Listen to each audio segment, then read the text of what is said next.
Ya les voy a contar qué fue lo que me dejó mal de la tertulia del viernes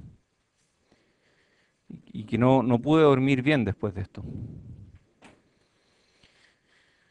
A ver, en algún momento hablamos de esta cuestión del capacitor de rojo, del capacitor de acoplamiento y de circuitos acoplados en AC, VDD, tierra, R1, R2, POVI. Ya, ¿todos entienden a cabalidad este circuito? Después de la tertulia del viernes, espero que sí. ¿Alguien tiene dudas de esto? Todo bien, ¿cierto? Esto es un filtro pasalto. Es útil saber, ¿ah? ¿Se acuerdan esto de las topologías? Qué bueno saber topología. Bueno, cuando hablamos de voltajes, esto es pasalto, PI, DO, eso es pasalto, eso es pasabajo, BI, DO. ¿Ah? Sí,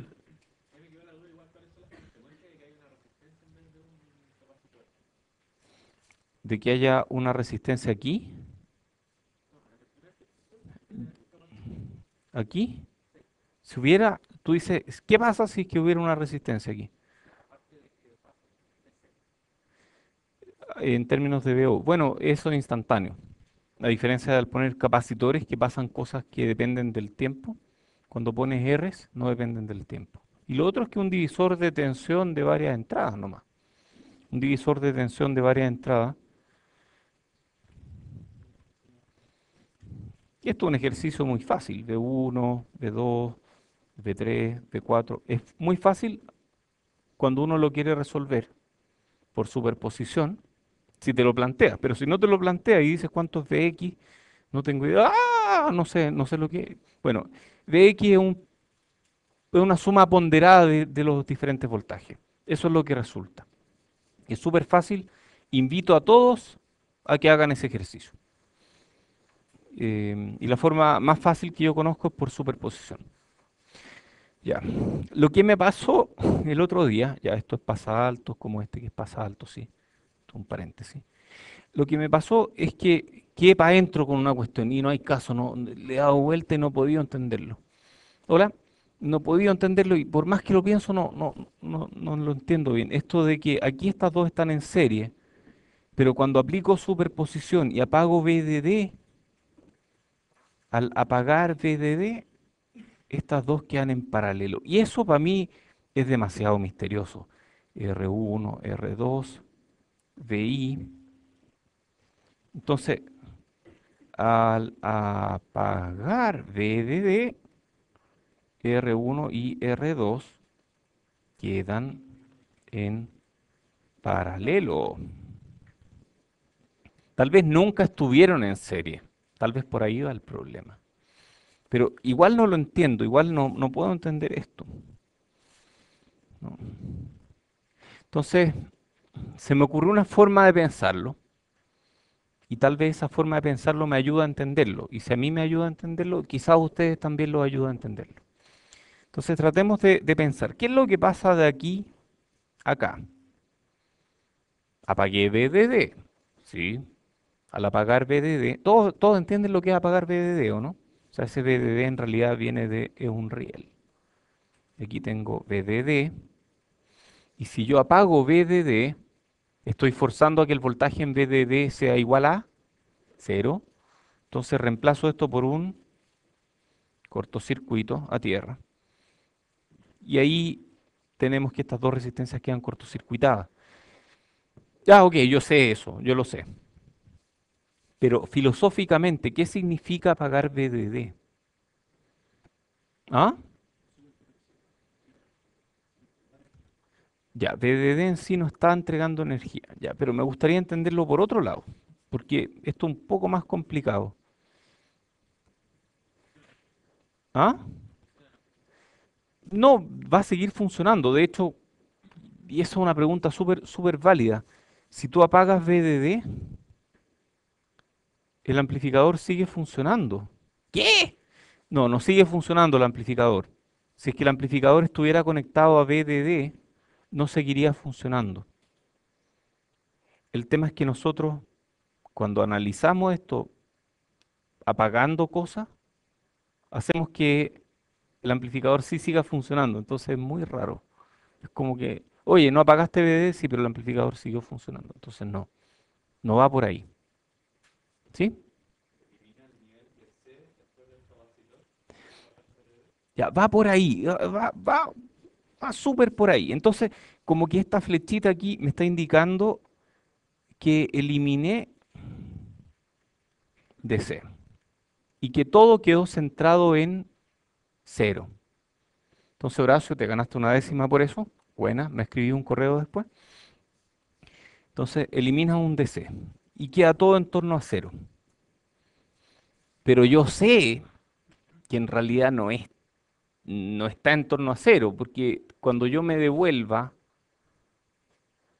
para entregar una solución a este circuito, yo sé que VO instantáneo va a ser la suma de VO en DC más VO en AC. Y ese VO en DC va a ser el divisor de tensión que había aquí. Pero yo ahora estoy olvidándome de eso. Como dijo Horacio, elimino el DC, elimino este y me quedo con la parte AC. La parte AC va a ser pequeñita, va a variar poco. Ya, ¿qué significa esto?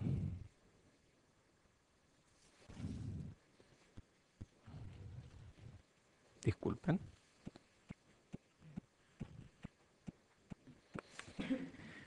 ¿Qué significa esto? Perdón. Significa que cuando yo subo el voltaje aquí, ya supongamos que estamos a una frecuencia determinada. Si estamos a una frecuencia determinada, el capacitor va a operar de alguna forma como una especie de resistencia. Entonces, imagínense eso. Entonces, esto es un divisor de tensión al final. Y si yo subo el voltaje aquí, entonces el voltaje aquí, ¿qué le debería pasar? ¿Ah? Debería subir también. Ya.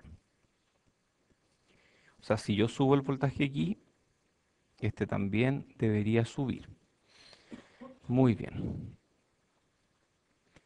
¿Cómo hago que este voltaje suba? A ver, para que este voltaje suba, este voltaje tiene que crecer y este voltaje tiene que bajar. Entonces este se achica. Que este voltaje crezca, ¿qué significa para la corriente que está circulando por aquí? Aquí hay una corriente. Para que este voltaje crezca, ¿qué le tiene que pasar a esa corriente? Tiene que crecer. Entonces la corriente por R2 crece. Para que este voltaje suba, la corriente por R2 crece y ese voltaje sube. Para que este voltaje de arriba baje, ¿qué le tiene que pasar a la corriente por R1? ¿Ah? Si esta es la corriente en R1, la corriente en R1 va en esta dirección, la corriente DC. ¿Qué tiene que pasarle a esta corriente para que el voltaje en R1 baje? Tiene que bajar.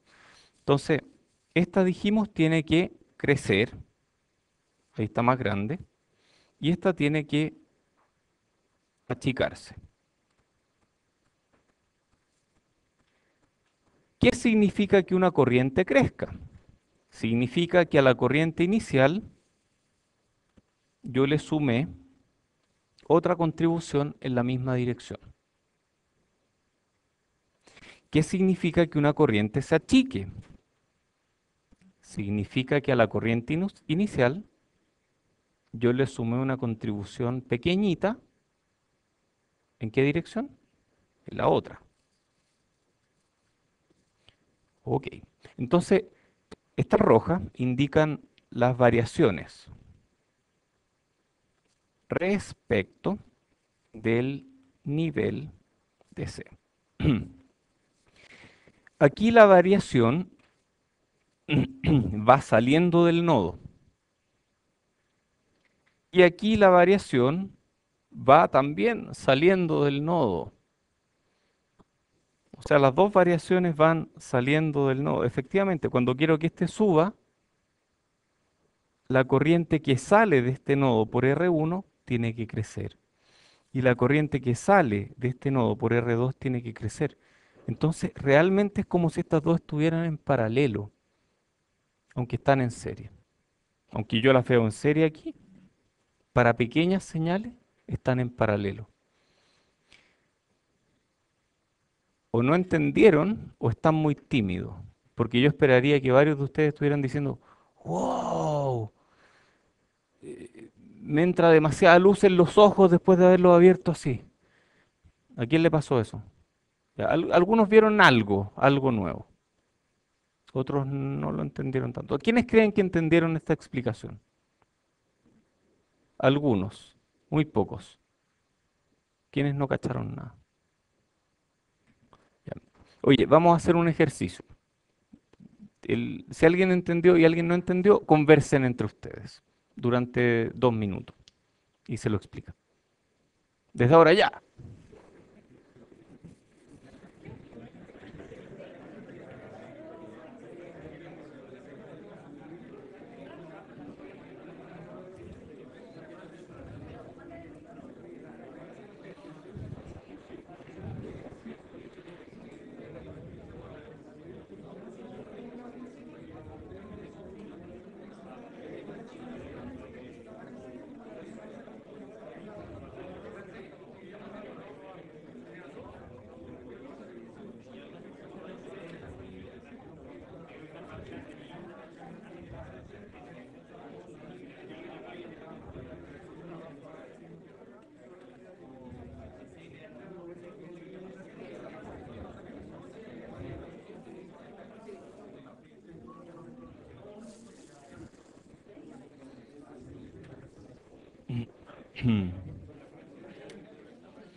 Ya, oye, ya van como 2 minutos. Tratemos de darle otra vuelta entonces.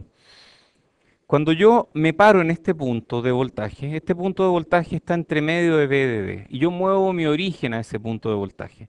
Para que este voltaje crezca, tiene que haber más corriente por aquí y tiene que haber menos corriente por aquí. Más corriente por aquí significa más corriente desde este nodo a tierra. Menos corriente por aquí significa que la corriente que había originalmente tiene que achicarse. Y el que se achique esa corriente es lo mismo que sumarle una corriente inversa. Y esa corriente inversa va desde este nodo a tierra. Como las dos resistencias tienen corrientes desde este nodo a tierra, en un caso es tierra de verdad, en el otro caso es tierra de señal, pero no es tierra, entonces decimos que están en paralelo. Hay una pregunta ya.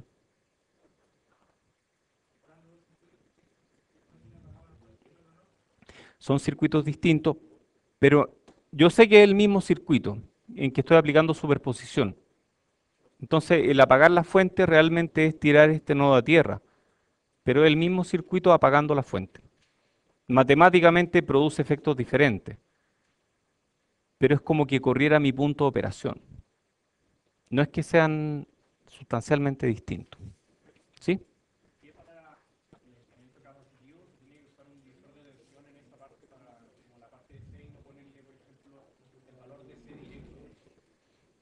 Podría ser que yo le ponga un valor de C directo aquí, tú dices con una fuente.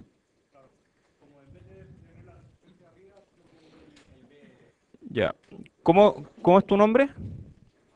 Germán. Germán pregunta algo que, una inquietud súper válida a esta altura. ¿Ah? Yo tengo aquí BI y yo aquí arbitrariamente puse un divisor de tensión para establecer el nivel de C aquí. Entonces Germán me pregunta, oye, pero ¿por qué no mejor pongo otra fuente de C, digamos BDD medios? Voy a omitir que es más caro, porque necesitan más fuentes y las fuentes son caras. Pero no importa, vamos a omitir eso, vamos a conectarlo aquí. ¿Cuál es el voltaje en este nodo?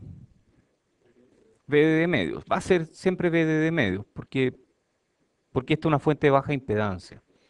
Entonces no podemos cambiar ese VDD medio.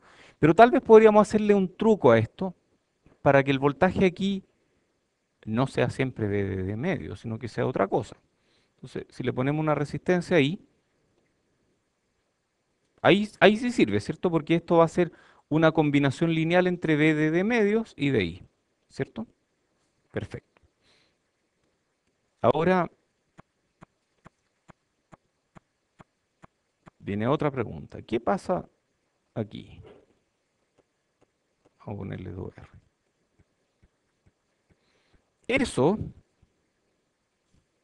que es lo mismo que yo tenía originalmente acá, le puse 2R por otra razón, tiene un equivalente de Thevenin,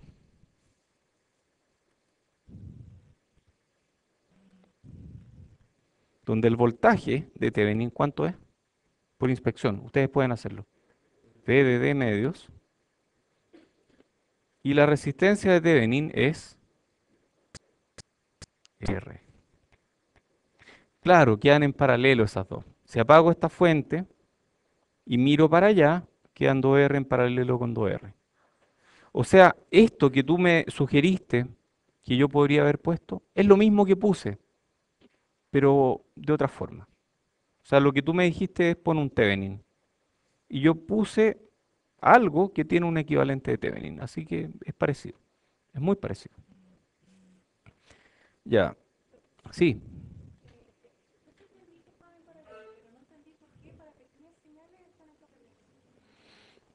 ya. Eso es buena pregunta. A ver, ¿qué significa pequeñas señales? Es un concepto que vamos a estar formándonos durante el curso, pero tiene que ver con lo que dijo Horacio en algún momento.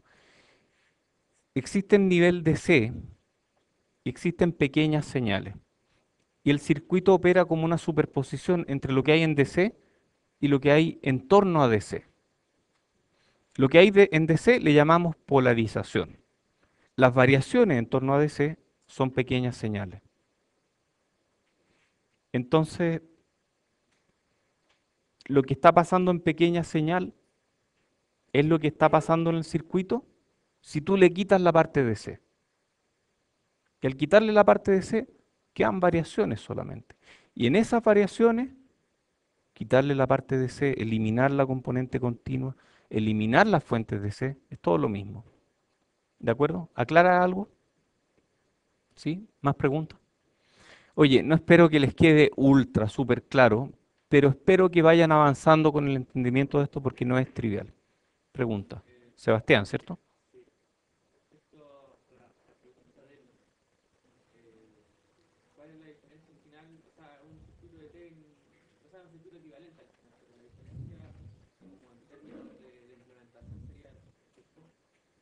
Sí, porque uno usa dos rieles en un circuito y tú alimentas con una fuente. O ya, si quieres ser exquisito, alimentas con dos fuentes y pones tierra aquí. Pero poner más fuentes es caro. Sí. ¿Más preguntas? Ya, sigamos avanzando. Oye, esto fue como continuación de la tertulia. Ya, em, hablemos de diseño electrónico. Oye, esto de diseño está está muy mal entendido el concepto actualmente, creo yo, porque mi sensación es que cuando uno habla de diseño se entiende muy bien como un diseñador de moda o como un diseñador como un diseñador de gráfica, como en diseño gráfico, o un diseñador de cosas, como en diseño industrial. Pero no se entiende bien que diseño es el fin último del ingeniero. Con último me refiero a más importante. El ingeniero diseña. Esa es la labor del ingeniero, diseñar. El ingeniero no construye, a menos que le guste mucho construir cosas. Pero la labor del ingeniero está en diseñar. Yo como ingeniero diseño algo y se lo paso a alguien, algún técnico, para que lo construya. Esa es lo típico que se hace, o se pone en una cadena de producción o lo que sea. Pero la labor final y más importante del ingeniero es diseñar. Y en este pequeño acápite de este primer capítulo vamos a hablar de diseño electrónico en general. Entonces el diseño electrónico o microelectrónico, para efectos prácticos da lo mismo, puede ser en varios niveles, en alto nivel o en bajo nivel o cualquier cosa entre medio. Alto nivel se refiere a, mira, voy a tomar este bloque, voy a poner otro bloque al lado y los voy a conectar. Eso es alto nivel. Bajo nivel es, tengo transistores aquí, tengo otros transistores acá, voy a hacer un circuito más complicado. ¿Cuál es mejor, alto nivel o bajo nivel? No hay mejor que otro. Son cosas distintas nomás. Son aspectos distintos del mismo concepto. La forma típica de diseñar es esta, diseño top-down. Existe otra forma de diseñar que es diseño bottom-up. Y esta es la que no vamos a usar nosotros. Entonces de esto nos olvidamos. Diseño top-down significa que yo parto diseñando a alto nivel, primero en diagrama de bloques, nivel de sistema. Digo, aquí quiero un amplificador, aquí quiero un ADC, aquí quiero un DAC, aquí quiero un procesador. Luego voy al circuito, agarro la hoja de datos del ADC y miro la hoja de datos y, necesito un voltaje de referencia, necesito una alimentación aquí, la alimentación la voy a poner de esta forma. Ahí estoy diseñando el circuito. Finalmente, el más bajo nivel es la implementación misma, en que yo llevo esto a la práctica en alguna PCB, por ejemplo. Entonces, esta es la forma de diseñar, partiendo desde especificaciones de gran nivel, diseño a nivel de sistema, y terminando con una implementación. Gran nivel es bloques. Circuitos es esquemático. Y la implementación es a nivel de capa física. Puede ser layout, puede ser PCB, puede ser chip, lo que sea. Típicamente es un proceso iterativo, lo cual significa que no termina nunca. Y los perfeccionistas no terminan nunca. Y lo perfecto es enemigo de lo bueno. Entonces a veces uno se embala haciendo cosas y no termina nunca. Uno parte con especificaciones y las especificaciones pasan por este proceso de diseño a nivel de sistema y como resultado de eso yo tengo una arquitectura a nivel de diagrama de bloques de lo que quiero. Un amplificador aquí, un conversor análogo digital acá, etc. Después voy a diseñar el circuito y el curso que estamos ahora se trata de esto. No es diseño, es más bien análisis, pero es análisis orientado al diseño. Entonces, diseñamos cada circuito y terminamos con netlist. Netlist de Spice, ¿se acuerdan lo que era eso, no?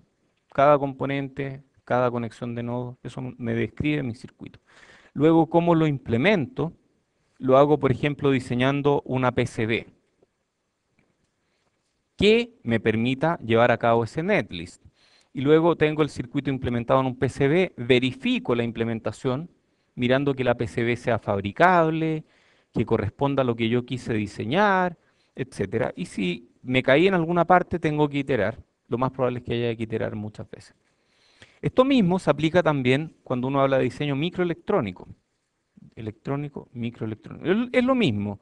La diferencia es que en vez de PCB uno hace un layout de un chip, dentro de un chip. Y el layout tiene especificaciones un poquito distintas que los de la PCB, son cosas más chicas. No puedo agarrar un conversor de datos fabricado por alguna empresa porque no, yo no puedo meter eso dentro de un chip, a menos que le compre la propiedad intelectual. em, tengo otras reglas de diseño, pero es igualmente interesante. Cuando uno, perdón, cuando uno diseña electrónica, es mucho menos simulable. De hecho, yo tengo experiencia haciendo PCBs y tengo un montón de alumnos que han hecho PCBs muchísimo más complicadas que las que yo he hecho.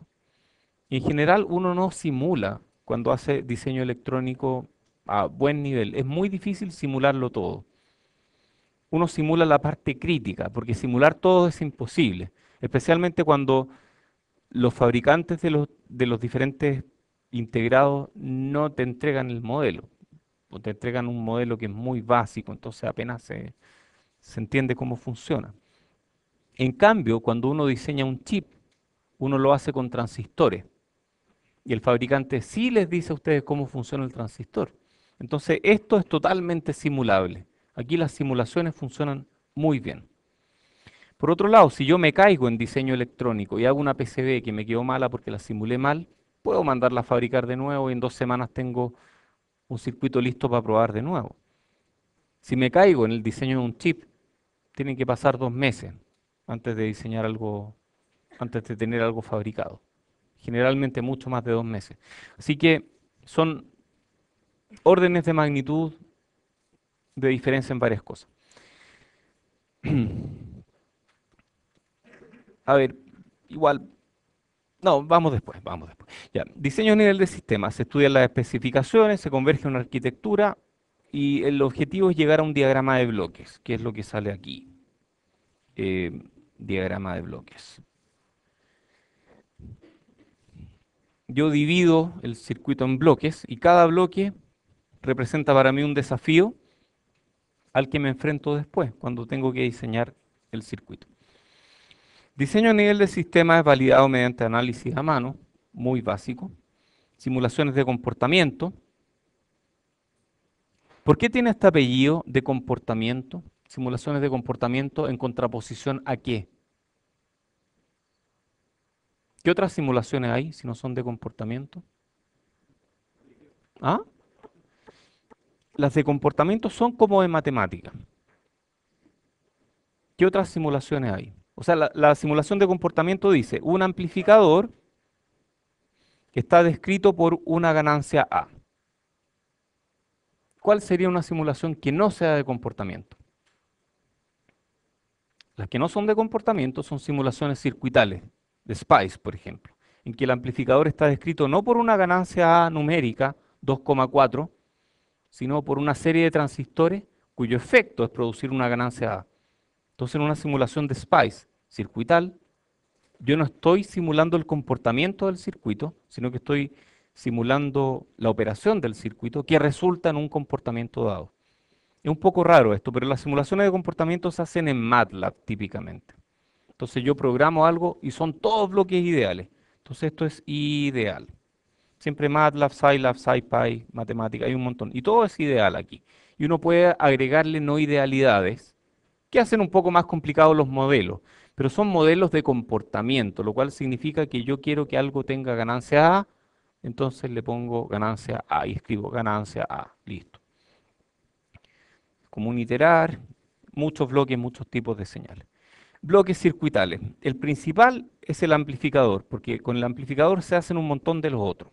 Y hay varios tipos, vamos a hablar de amplificadores después. Pero hay otros bloques, están los transductores que nos convierten algún tipo de energía en otra, por ejemplo, energía mecánica en energía eléctrica, o al revés. Están los típicos pasivos que ya conocen, comparadores, que vamos a hablar de eso en algún capítulo, sample and hold, que se ven en 3443, conversores de datos 3443, filtro, tal vez veamos filtro en este curso, si no en 3443, PLLs, DLL, eso no los vemos mucho. Reguladores de tensión, algo en 3433, osciladores en este curso, mezcladores 3453, pero ese no lo estamos dictando mucho. Conectores switch, etcétera. Hay un montón de cosas que uno puede hacer.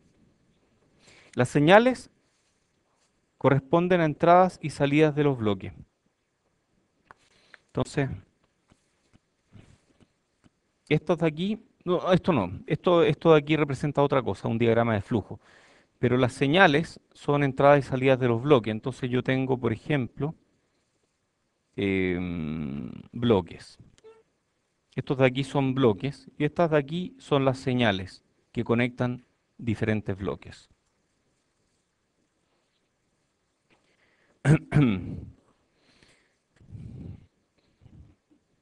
Tipos de señales en electrónica. Oh, hay señales que se pueden clasificar según los niveles y según el tiempo. Y estas son señales típicamente de voltaje, pero podrían ser de corriente, o podrían ser de tiempo, o podrían ser de carga. Hay señales de tiempo que me indican en un pulso. Eso es bien raro, ¿ah? ¿Qué es una señal al final? Una señal es una forma de codificar información. Por ejemplo, yo podría decir, tengo un sensor, que es un chip, que me da un voltaje que es proporcional a la temperatura. Entonces yo estoy codificando la temperatura como una señal de voltaje. El voltaje es proporcional a la temperatura. Entonces la señal de alguna forma que yo quiero medir, que es la temperatura, la llevo a voltaje y el voltaje es algo que yo puedo manipular. Entonces las señales pueden ser voltaje, pueden ser corriente, pueden ser carga, pueden ser tiempo. Hay señales que están codificadas como una diferencia de tiempo. Vamos a hablar de voltaje, que es más fácil de entender. Las señales de voltaje pueden ser continuas, o sea, adquirir un continuo de valores, o pueden ser discretas. Y según el tiempo, las señales pueden variar continuamente o pueden variar de manera discreta en el tiempo. Puede que una señal valga un valor en un rato y después en otro rato valga otro valor. Y esta también es un tipo de señal que es discreta en el tiempo.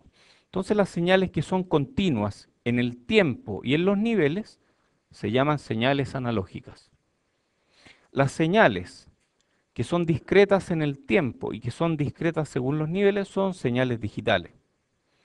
Las señales que tienen tiempo continuo pero niveles discretos son señales digitales asíncronas en general.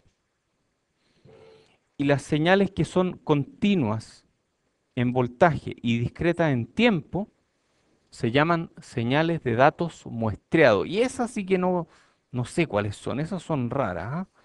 A ver, ¿y qué es muestrear al final? Porque esto es aún más extraño. Estamos hablando de datos muestreados. ¿Qué significará eso de datos muestreados? Vamos a hacer un ejemplo. Un muestreo. ¿Conocen lo que es muestreo, no? ¿Quiénes están tomando señales? ¿Quiénes ya hicieron señales? Ya. Muestrear. ¿Qué significa muestrear? ¿Qué es muestrear una señal? Tomarle fotos a la señal en diferentes momentos. Entonces, si yo tengo esta señal y quiero muestrearla, por ejemplo, en uno, ahí tomé una muestra. En 2 tomé otra muestra. En 3 tomé otra. En 4 tomé otra. En 5, en 6. Entonces, mi señal muestreada va a ser este valor, este valor, este valor, este valor, este valor. Tengo 7 muestras de la señal. Pregunta, ¿cuánto vale la señal aquí? No está definido. O sea, la señal está definida en tiempos discretos solamente, ¿cierto? Pero no está definida entre medio. No está definida, no es que sea infinita, porque infinita no es lo mismo. Significa que no tiene validez preguntarse cuánto vale entre medio, porque no hay nada entre medio. Aquí es cuantizar, porque hay dos conceptos distintos, ¿cierto? Uno es muestrear, el otro es cuantizar. ¿Qué es cuantizar? Lo mismo en el otro eje, ¿cierto? Entonces, cuantizar es tomar la amplitud y aproximarla al valor más cercano. Por ejemplo, aquí es 0, aquí es 0,5, aquí es 1, aquí es 1,5. Entonces, al cuantizar queda como pixelado, ¿cierto? Entonces eso es cuantizar, es como aproximar al entero más cercano, es redondear. Pero no siempre a un entero definido. A ver, a veces generalmente ese entero es una cantidad de milivolts. Entonces no es que sea cuantizar justo al entero, sino que en realidad es una forma de decirlo. Es redondear en el fondo, es redondear algún valor fijo. Un conversor análogo digital, por ejemplo, de estos que hablábamos aquí, estos hacen muestreo y cuantización. O sea, esos me convierten de aquí a acá, me convierten algo de analógico a digital. Ah, por eso se llaman conversores análogos digitales. Buena, ya. No vamos a ver este ejemplo de datos muestreados porque no vale mucho la pena. Em, Solo quiero decirles que hay circuitos que se llaman de datos muestreados, que caerían en esta categoría: tiempo discreto, nivel continuo, tiempo discreto, nivel continuo. Y el ejemplo más típico de esos son los circuitos de capacitores conmutados, en que usando switch y capacitores yo emulo resistencias. Esto se parece a una resistencia. Y eso se puede hacer. Hay formas de hacerlo. Sonó raro, ¿cierto? ¿A alguien le llamó la atención? Sí, ya. Entonces vamos a hacer un ejemplo intuitivo. No voy a mirar este ejemplo. Es fácil de analizar, pero no lo vamos a mirar. Vamos a verlo de otra forma. Vamos a verlo de esta forma. Imagínense que yo tengo un balde con agua y que tengo otro balde con agua aquí. Y que quiero hacer pasar agua de aquí a allá. Entonces voy a conectarlos con una manguera. Esa manguera es como una especie de resistencia. Si la manguera es más gruesa, la resistencia es más chica. Entonces yo puedo hacer la resistencia más grande o más chica. Si la manguera es más larga, la resistencia es más grande. Perfecto. Yo voy a estar comunicando de manera continua agua entre uno y otro y tengo una corriente. Existen otras alternativas. Por ejemplo, tomar un capacitor, que es un baldecito más chico, sumergirlo aquí, sacar agua y tirarla allá. Si lo hago muy rápidamente, el efecto global es como si estuviera conectándolos por una manguera. Si el capacitor crece, sería equivalente a que la resistencia sea más grande o más chica. Más chica, porque transfiero más agua, más corriente. Y si el tiempo que demoro entre trasvasijes crece, la resistencia equivalente será más grande. ¡Oh! Entonces yo podría definir una especie de resistencia equivalente que tenga el tiempo arriba y el capacitor abajo. Esto me da unidades de resistencia, ¿no? Esto sí que es mula, pero me da unidades de resistencia, ¿no? Tiempo partido por capacitancia es resistencia. Sí, es resistencia. Ya, de hecho, ese es el resultado aquí. Es notable, pero así es. Es súper básico, pero así es. Y los circuitos de capacitores conmutados se usan mucho, demasiado, en todas estas cuestiones. En los teléfonos, en la forma de hacer un filtro analógico que opere en un chip es usando capacitores conmutados. Yo he diseñado circuitos de capacitores conmutados y lo he probado también. Em, es divertido. Es muy raro, ¿ah? Pero es algo que se usa bastante. Sí,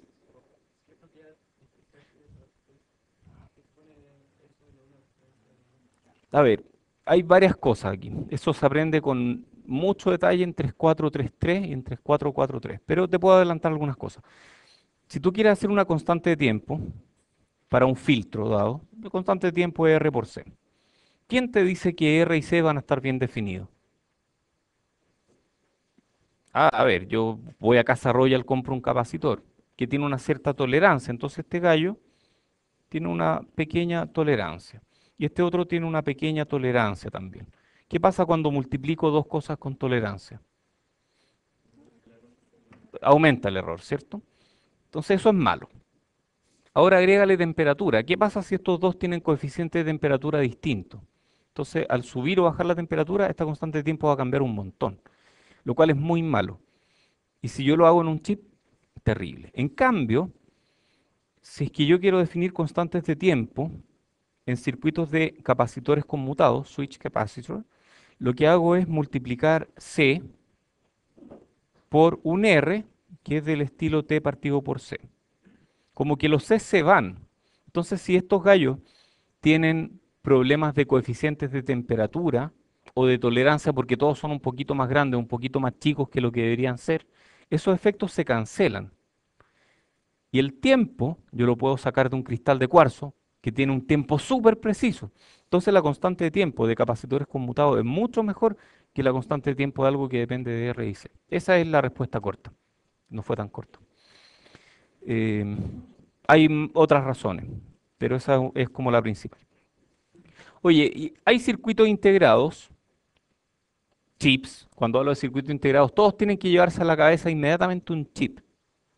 No literalmente, sino tienen que imaginarse un chip. Entonces, cuando hablo de circuitos integrados, hay circuitos integrados analógicos, digitales y de señales mixtas. Ah, yo pensaba que todas las patitas de los chips eran digitales. No, pues, hay un montón de chips que tienen patitas analógicas. Y de hecho hay amplificadores, ¿cierto? Analógicos, amplificadores. Digitales, procesadores, no sé, procesadores. ¿Algún otro ejemplo de un circuito digital? AND, otro. Flip-flop, otro. ¿Qué más? Hay harto, ¿cierto? Latch. Ya, en analógico habrá otro, ¿no? Hay muchos. En señales mixtas, que usan parte analógica y parte digital, un DAC, por ejemplo, o una ADC. Hay más también, pero esos son los típicos. Ok, ¿qué pasa? Perdón, voy a volver atrás para ubicarnos. Ya hablamos de diseño a nivel de sistema. Ahora vamos a pasar a diseño a nivel de circuitos. ¿De acuerdo? Pasamos diseño a nivel de sistema, ya cachamos qué bloques existen, tenemos una idea del tipo de señales que comunican los bloques, tenemos alguna idea, alguna noción de lo que es cuantización, de lo que es muestreo y de cómo son las señales. Ahora pasemos a hablar de diseño circuital. Es parte del contenido del curso y de otros cursos. La validación o comprobación de que el diseño es correcto se hace a través de simulaciones de SPICE. SPICE no diseña, SPICE simula y me ayuda a comprobar si lo que yo diseñé está correcto o no.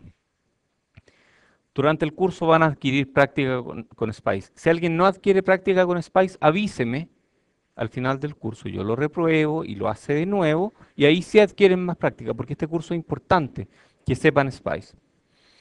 Cuidado con convertirse en monos de Spice. De hecho, actualmente ya está en la cultura del departamento la palabra monear. ¿La han escuchado alguna vez o no? ¿No? Estuve moneando toda la tarde. ¿La conocen? ¿Alguien la ha escuchado? Bueno, los alumnos más grandes dicen, yo estuve moneando toda la tarde con Spice. Eso significa que estuve frente a Spice cambiando parámetros aleatoriamente a ver si algo funciona o no. Y esto viene del teorema de los monos infinitos, que si uno pone infinitos monos frente a máquinas de escribir, eventualmente se va a llegar a alguna obra de Shakespeare o algo así. Eso no es verdad. Y con Spice pasa lo mismo, si uno pone infinitos monos frente a Spice, perdón, no quiero decir que los alumnos sean monos, yo he moneado muchas veces, la última vez fue el viernes probablemente, estuve moneando con Spice. Em, a veces monear es bueno cuando uno sabe a lo que quiere llegar, pero generalmente hay caminos mejores. Y el camino mejor es haciendo la pega bien. Haciendo la pega bien es haciendo los cálculos como corresponden y tratando de llegar a algo que analíticamente tenga sentido. Luego Spice me ayuda a ver si es que funciona o no. Spice es solo una calculadora, tiene limitaciones, tengan cuidado. Em, Hay programas para diseño de circuitos, está Spice, que no es para diseñar, sino que es para comprobar diseño. Nosotros usamos LT-Spice. Hay visualizador de formas de onda, LT-Spice tiene uno. Y hay otra cosa que se llama capturador de esquemáticos, que es un programa en el que uno le mete un esquemático de alguna forma. Y LT-Spice tiene uno, así que nosotros usamos LT-Spice para todo. Luego viene la parte de implementación, que es layout o topología física, que depende si yo hago un chip o si hago una PCB, ¿cierto? Y es igual de complicado. Uno tiene que diseñar realmente a nivel de conexiones entre bloques. La gracia del chip es que se pueden hacer muchas más cosas, hay mucha más libertad, pero hay menos tipos de componentes. Digamos que el ADN de un chip son los transistores, mientras que el ADN de la PCB viene de diferentes chips que alguien más hizo y pueden ser todos diferentes. Em, Existen programas para hacer layout. Nosotros en este curso no haremos layout, pero si alguien quiere hacer, yo le puedo explicar cómo. De hecho, yo estaba haciendo layout hasta hace un rato atrás. Magic es gratis, uno puede hacer layout en Magic. Hay otro que es gratis que se llama Electric VLSI. Hay varios más, está el Edit, que es de Tanner, Cadabra, Virtuoso, etcétera. Hay un montón. Y el layout es bien interesante. Si yo hago zoom ahí, veo algo y si hago zoom ahí, se ven los transistores individuales. Entonces, es realmente impresionante. Yo una vez hice una especie de analogía. Nosotros regularmente, a través de la universidad, a través de un curso, mandamos a fabricar chips a una empresa afuera, chips hechos por alumnos. Y los chips tienen una resolución espacial, digamos. O sea, yo no puedo ir más chico que un cierto tamaño que es de 500 nanómetros en el caso de nosotros. Pero imagínense que ese tamaño mínimo fuera del tamaño de un Lego. ¿Se lo imaginan, no? ¿Han jugado con Lego alguna vez, o no? No, ya, ya, ya. Han hecho cosas interesantes con Lego, más que jugar, porque eso es jugar es para los niños. Lego. Sí, yo tengo un Señor de los Anillos en Lego. Bueno, que a mi hijo le gustan los Legos, porque tengo un halcón milenario también, pero chiquitito. Ya. Entonces, imagínense una pieza de este porte de Lego. Imagínense que el chip estuviera hecho de Legos. El chip entero de los que mandamos a fabricar nosotros aquí, hechos por alumnos, ocuparían la superficie más o menos de una cancha de fútbol, hecha con puros Legos. Eso es bien impresionante. Hacer un chip es bien impresionante. Y nosotros lo hacemos todo el rato aquí. Estos son ejemplos de layout que hemos hecho. Hay varios, ¿ah? Hay un montón. Sí, es que a un alumno le gustaba un dinosaurio. Y él ahora está en San Diego diseñando chips. En una, en un doctorado. Está diseñando dinosaurios, claro. Está haciendo chips en su doctorado. Oye, oye, veamos un video. Que a veces los videos son buenos para mostrar algunas cosas. Así que vamos aquí. No, esto es cualquier cosa.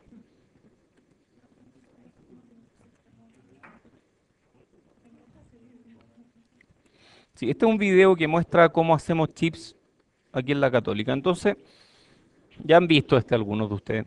Esto, lo primero es el diseño circuital. El diseño circuital es a nivel de esquemático. Entonces uno parte haciendo transistores y uno tiene que llegar a una topología decente. Entonces ahí, eso por ejemplo es un amplificador. Es una topología de amplificador que bajo ciertas condiciones amplifica. Y luego de eso hay que hacer cálculos a mano, realmente a mano, o sea, no hay mucho más, para definir corrientes, voltajes, tamaños de transistores. Luego de eso uno los simula. Todo esto ocurre en paralelo. Entonces uno agarra Spice y va simulando. Uy, había un dinosaurio ahí, espera. Es verdad. Sí, ese nadie nunca lo ve, ¿ah? Es divertido. Bueno, no importa. Em, que está escondido entre las señales. Adivinen quién hizo el video. Bueno, lo hice yo y alumnos. El alumno que puso el dinosaurio, y ya saben que está en San Diego ahora haciendo un doctorado. Después hay que hacer el layout, que consiste en llevar cada transistor en este programa para hacer el chip completo. Este es el que yo les decía que si cada transistor es un Lego, ocuparía una cancha de fútbol completa. Es bien impresionante. Y esto lo hizo un alumno hace como 4 años atrás. Se mide 1,5 mm por 1,5 mm. Luego hay que verificar esto, ver si son iguales el layout y el esquemático, y hay un programa que ayuda a verificarlo. Luego lo fabricamos, entonces en realidad lo mandamos a fabricar. Y eso demora como 3 meses. y después de eso vuelve el chip completo. Y es un pedacito de silicio en un encapsulado. Entonces hay que probarlo y para eso armamos una placa. Y, y eso que está ahí es el chip. Realmente el chip es esa cosa chica que está al medio de ese encapsulado. Y eso hay que probarlo. Entonces hay que conectar los instrumentos y se conecta y se prueba. Sí. Bueno, eso es el diseño de chips. Es algo muy divertido. Muy bien. Después hay que, bueno, lo de la verificación creo que ya les quedó más o menos claro en la parte de verificación, ¿cierto? PCB, esta es una PCB hecha por nosotros en algún momento. Las PCB proveen, sí, vamos a ver algo, no hemos visto eso todavía. ¿Este es el primer video que muestro en la clase? Parece, ¿cierto? Sí. Bueno, para hacer los transistores es como un proceso fotográfico, como se hacían las fotos antes. Ahora las fotos se hacen distintos, pero bueno, este es un video que viene de Intel. Este no lo hicimos nosotros. Y bueno, cómo se pasa de la arena al silicio. Entonces, primero se toma la arena, se le saca el silicio, se extrae y se purifica y luego se le agregan dopantes que hacen que sea ultra puro, pero con unos niveles de impureza muy bien determinados. Esto se funda a 1400 y tantos grados y se hace una especie de piscina y de ahí, a ver, esto es bien, esta parte es clave. Ahí se le mete una semilla, que en realidad es un pedazo de cristal de silicio, y se empieza a sacar lentamente, pero muy lentamente, esto rotando, así, es lento, lento. Aquí lo aceleraron un montón y se saca eso que se llama lingote. Luego viene una sierra y corta el lingote y produce wafers o también llamadas obleas de silicio. Luego se le hace un proceso de spin coating, se le hace dar vuelta y se le tiran unas gotitas de un elemento que es fotosensible. Al ser fotosensible, y si yo aplico luz, va a imprimir patrones en la superficie. ¿De acuerdo? Pueden ser en relieve, pero en realidad, más que nada, son patrones que bloquean algo o que permiten pasar algo. Entonces, para imprimir esos patrones se aplica una máscara y un lente y luz. Y esa luz ultravioleta es la que imprime estos patrones de diferentes chips en el wafer. Luego de eso yo proceso ese wafer. Entonces este es un paso del proceso, pero en realidad esta cuestión tiene muchos pasos, por eso demora 2 o 3 meses. Pero yo una vez fabriqué chips, tengo fotos, eh, fue bien interesante. Lo que se hace es crecer cosas, se hace dopaje. A ver, por ejemplo, una de las típicas es hacer implantación de iones para cambiar el tipo de material que hay. Entonces se tiene la superficie, se tiene una parte que está bloqueando por ejemplo, un material que después del fotosensible bloquea una zona. Y si yo aplico desde arriba un montón de iones, si es que yo acelero iones y los disparo contra el wafer, la parte que está descubierta va a sufrir ese dopaje de iones y la parte que está cubierta no va a sufrir ese dopaje. Entonces, de esa forma es posible selectivamente hacer que partes del chip tengan una cierta propiedad y otras partes tengan otra propiedad. De la misma forma, se pueden hacer eh, se puede depositar metal, por ejemplo, luego recubrir en una parte y con ácido eliminar el resto del metal y dejar metal solamente en las partes que quedaron protegidas. O al revés, depositar metal solo en unas regiones. Y eso permite hacer pistas y caminos. Es bien impresionante. Y terminamos con, no sé, 1000 millones de transistores en un chip. Luego esos se cortan, este wafer, y se saca lo que se llama un die, que es como morir, pero en inglés se escribe igual, D-I-E, pero significa otra cosa, es como un dado, no sé. Bueno, eso es el chip y finalmente se encapsula y luego de eso se vende. Eso es parte del chip. Es bien interesante. Estos videos están en Intel, hay uno más nuevo si quieren mirarlo. Ya, ese es más o menos el tema. ¿Sí?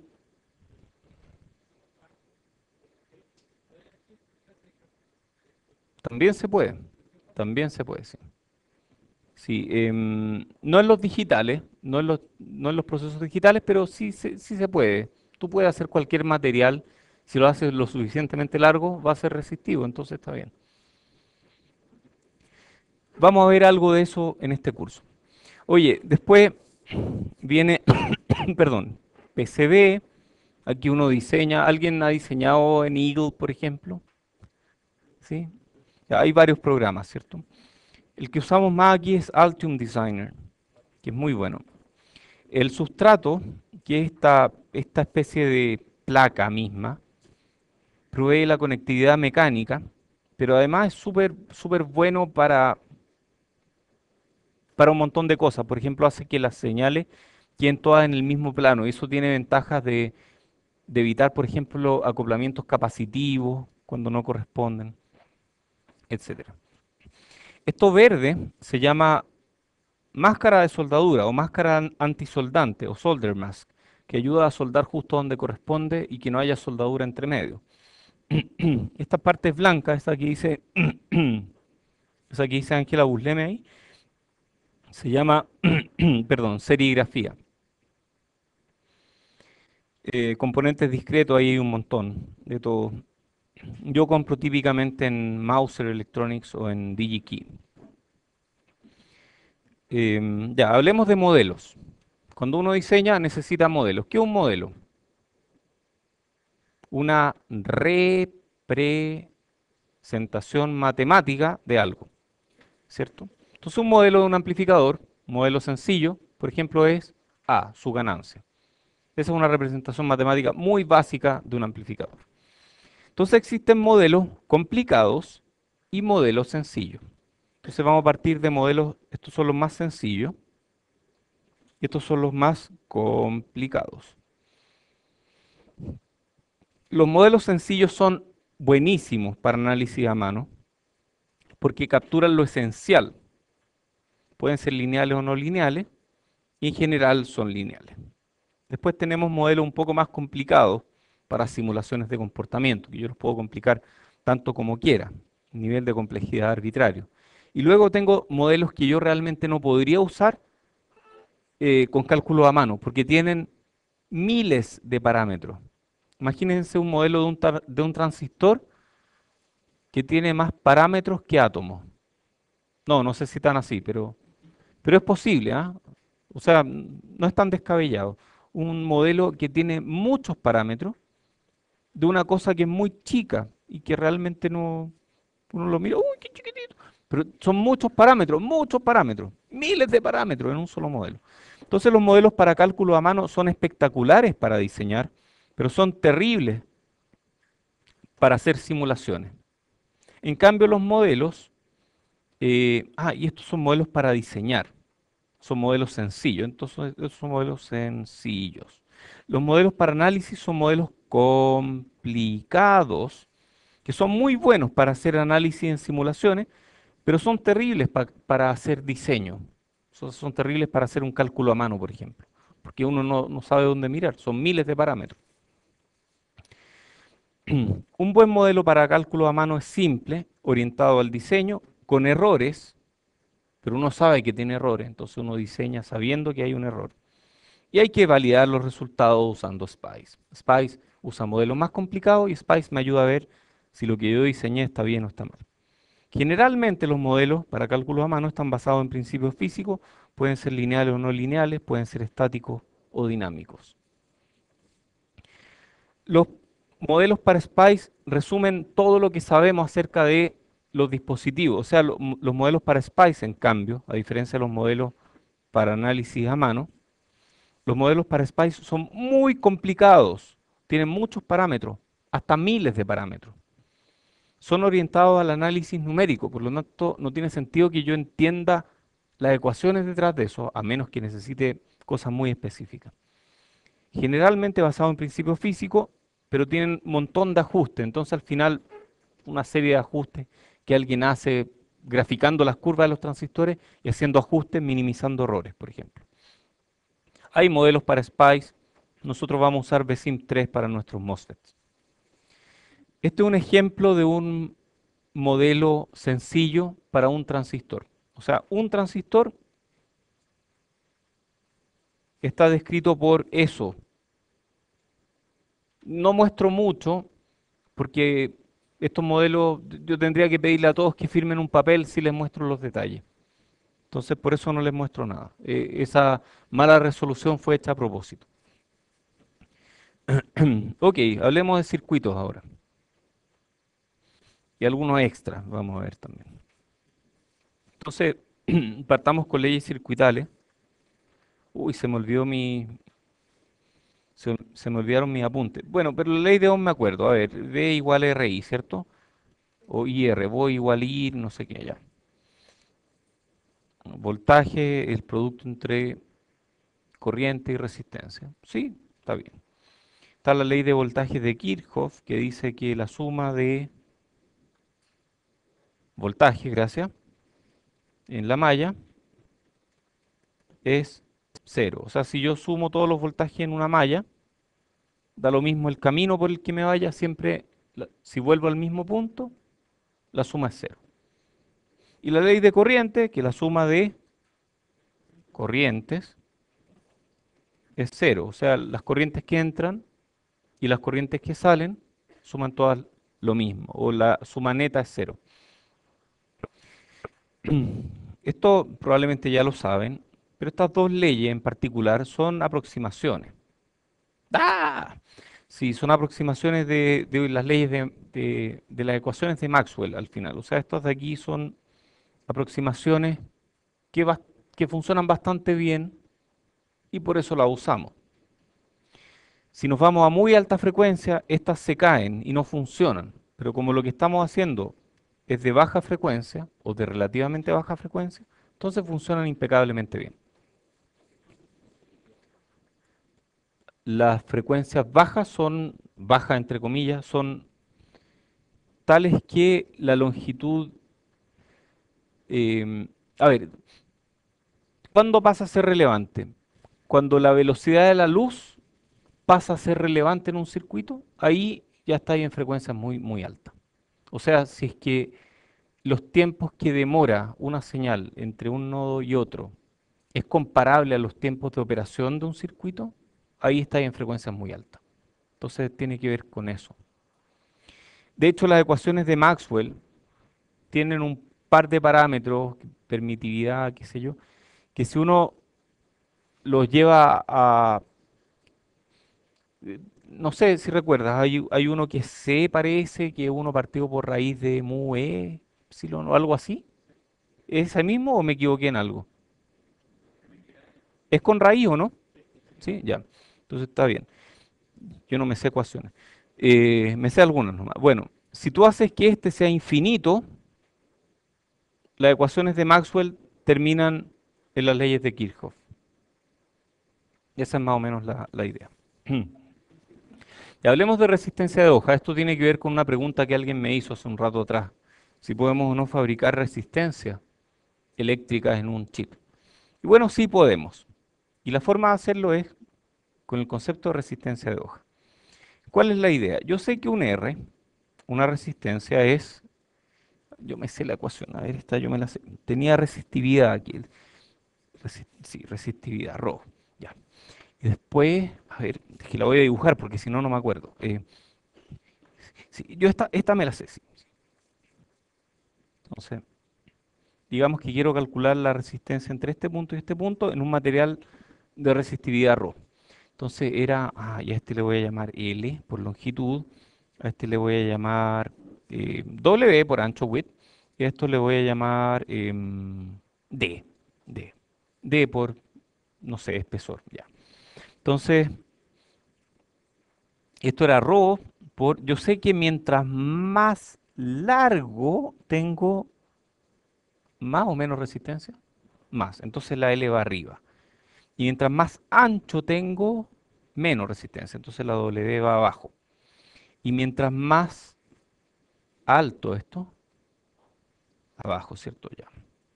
Bueno, cuando yo mando a fabricar un chip, yo tengo diferentes tipos de material que tienen diferente RO que yo no puedo elegir. O sea, yo elijo qué material quiero usar, pero el fabricante me dice, mira, este material tiene tal RO y tú no lo puedes cambiar.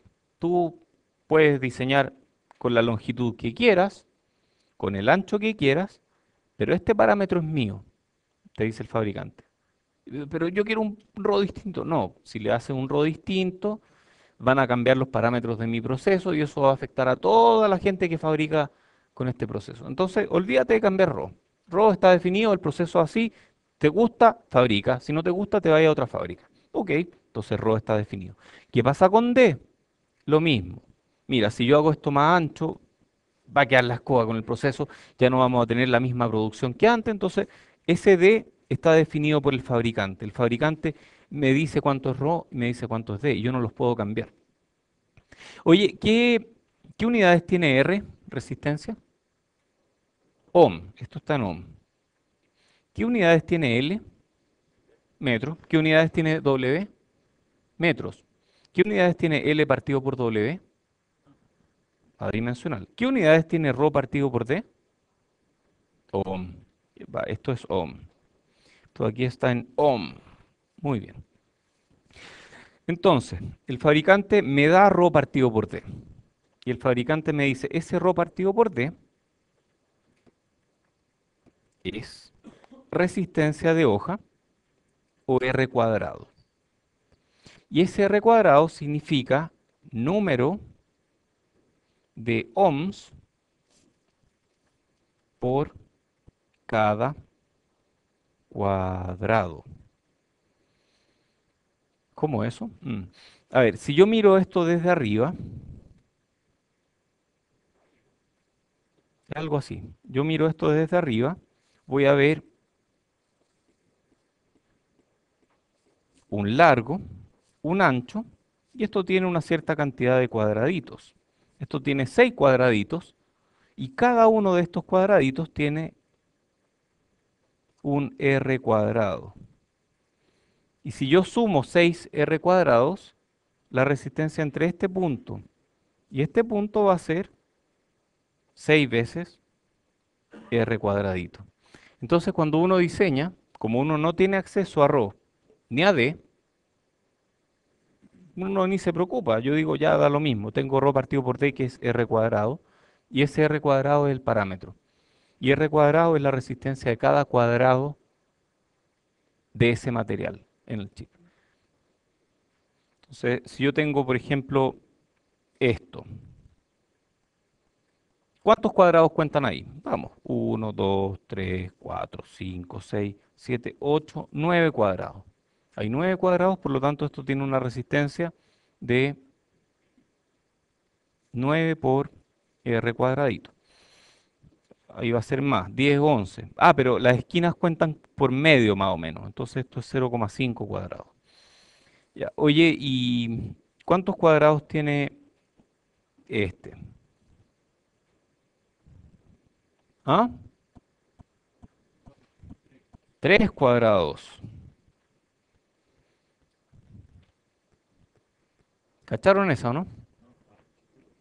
A ver, la pregunta es de qué tamaño tiene que ser el cuadrado. Y en realidad lo que importa es el L partido por el W, ¿cierto? Esto es R cuadrado, o sea, la resistencia es R cuadrado por L partido por W.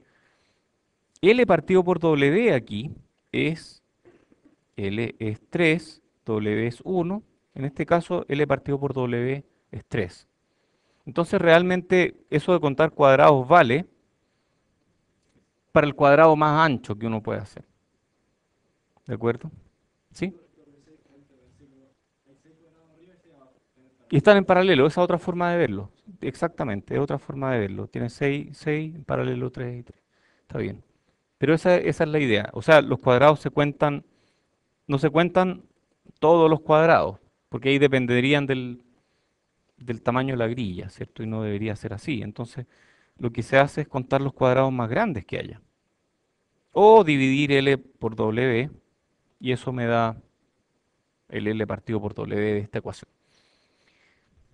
Entonces el fabricante me dice, mira, la resistencia de hoja de este material es tanto y la de este otro material es tanto. Y uno ahí diseña las resistencias que uno quiera y uno puede hacer resistencias con tamaños raros y con formas raras. ¡Ah! Tengo reunión. En 10 minutos más, lo cual significa que la clase ya se acabó. Oh. Bueno, dejémoslo aquí. Después hablamos de componentes pasivos. Gracias a todos por venir. Nos vemos el miércoles. Y debería salir la tarea hoy día, el enunciado. ¡Tarea!